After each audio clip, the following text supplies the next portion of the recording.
Sakit memang tidak menyenangkan. Ada di sini yang suka sakit. Tidak ada yang suka.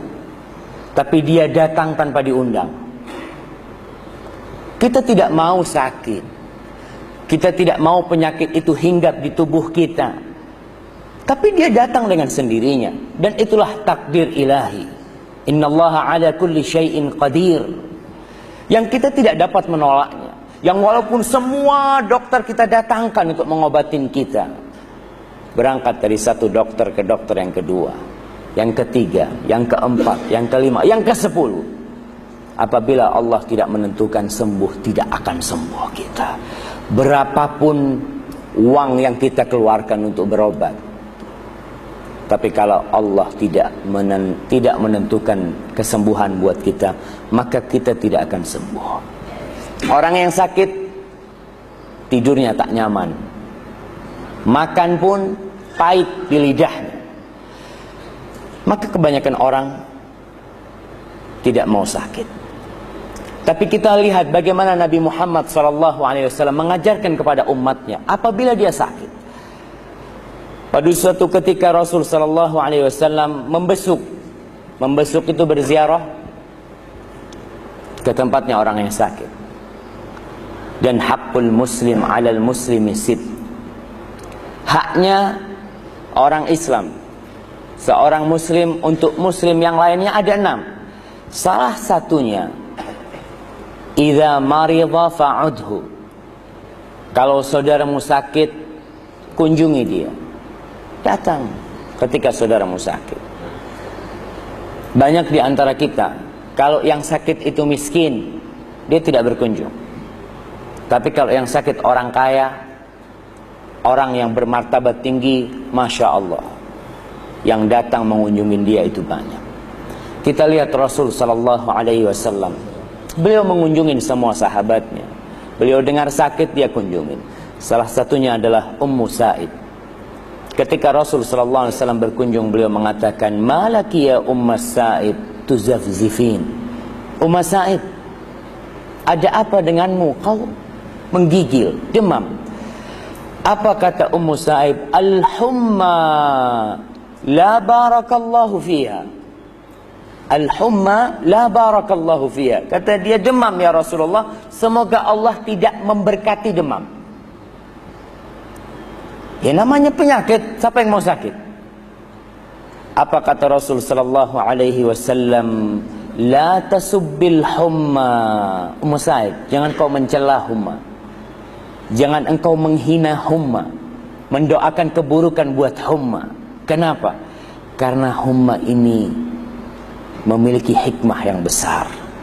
Kata Rasul sallallahu alaihi wasallam, fa innaha tudhibu khataya bani Adam kama yudhibul kir khabatal hadid. Sesungguhnya penyakit nih, demam ini dapat menghilangkan dosa-dosa manusia. Allahu Akbar. Dapat menghilangkan dosa-dosa manusia. Para jamaah rahimakumullah, dosa itu bisa dihapuskan dengan istighfar. Bisa dihapuskan dengan amal soleh. Yang mana istighfar dan amal soleh itu butuh, memerlukan usaha dari kita. Ya, yang namanya orang mau istighfar, dia harus astagfirullah, astagfirullah. Salat malam dia harus wudu, harus bangun, meninggalkan tidurnya. Tapi ada manusia-manusia yang amal solehnya tidak cukup untuk menghapuskan dosanya. Maka dengan adanya bala dan musibah yang salah satunya penyakit ini, Allah akan menghapuskan dosanya. Dan perlu diingat, ketika kita terkena musibah, jangan senantiasa menganggap bahwasanya musibah itu karena kita punya dosa. Tapi selalulah bersuudzon kepada diri kita. Kita punya dosa. Kalau orang lain yang kena musibah, jangan mengatakan, oh mungkin tuh banyak dosanya tuh. Tidak boleh. Tapi kalau sama diri kita, baru kita boleh yakin nih banyak dosanya. Karena memang kita banyak dosanya. Karena yang namanya bala dan musibah itu bisa jadi peringatan. Allah menurunkan bala dan musibah kepada Fir'aun dan kaumnya. Apa kata Allah? La'allahum yatadarra'un. Sebagai azab dan ujian serta cobaan dan peringatan. La'allahum yatadarra'un. Supaya dia nih kembali kepada Allah, ingat kepada Allah.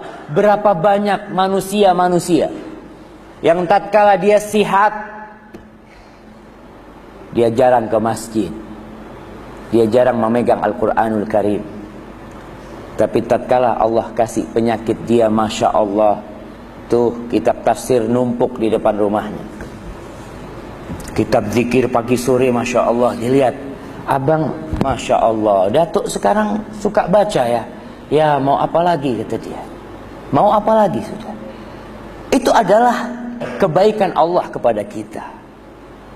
Oleh karena itu Rasul sallallahu alaihi wasallam mengatakan, fa innaha, sesungguhnya penyakit nih salah satunya humma tudhibu khataya bani Adam, menghapuskan dosa-dosa manusia.